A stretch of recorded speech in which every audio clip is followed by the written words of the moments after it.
pamoja na kwamba Mungu anatusaidia katika mambo yote unayoona wewe na jinsi Mungu unavyomhesabu wewe katika akili zako, bado kuna watu wanamkataa Mungu. Sasa wewe ni nani usikataliwe?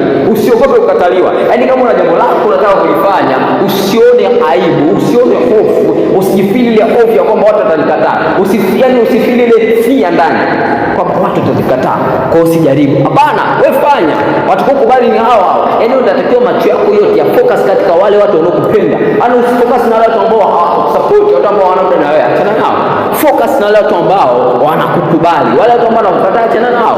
Kwa sababu hata uwekeze katika kwao, hakuna siku ambapo watakukubali. Ndio wazi. Sasa kitu sichokijua ni kuwa yako mambo mengi sana ambayo wewe kwanza unabidi uanze kuyaamini na kuyafanya. Ni kuna sisi tuanze kuamini. Yako mambo mengi sana. Ukisubiri kuseek validation kwamba katika kila jambo ulionalo, mipango ulionayo, ndoto unazo, ukituambia sisi tukubali neno ufanye, utachelewa sana. Utachelewa sana. Inabidi ifike kipindi ambapo kuna mambo ambayo au kuna malengo na ndoto ambazo unaweziamini ni wewe mwenyewe kwanza. Yaani wewe ziamini ni wewe peke yako kwanza kabla ya sisi tujaziamini. Kwa sababu kama sisi ulimwengu mzima au watu wote milioni ngapi walioko duniani wakaamini katika kitu chako, wakakikubali kitu chako, alafu wewe ukao ukiamini, hamna hatua unayopiga. Lakini kama wewe ukiamini kitu chako, afu dunia nzima tukakataa, utapiga hatua. Najeje nielewa? Narudia. Kama dunia nzima ikaacha kuamini kitu chako, lakini wewe unakiamini kitu chako, utapiga hatua.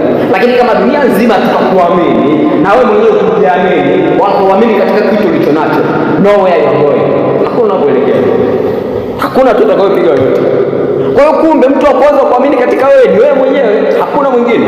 Lazima wewe mwenyewe wa kwanza kuamini katika wewe. Sisi tunakuwa support. Na hata ikitokea sisi tukakataa kitu chako ulichonacho wewe, sio sababu wewe kuacha. Kwa sababu sisi hapa tunaweza kupa ni opinion, wala si uhalisia.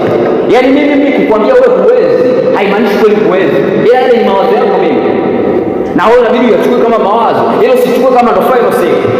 Unabidi uchukue kama ni mawazo. Mimi nimesema huwezi. Sijamaanisha kweli huwezi. Na haina maana kama kweli huwezi. Hapana, ni mawazo yangu. Kwa hiyo unataka useme, hayo ni mawazo yako tu. Lakini mimi naamini kwamba linaweza. Sasa hii hofu ya kuogopa kukataliwa, fear of rejection, ndio ndoto za watu wengi.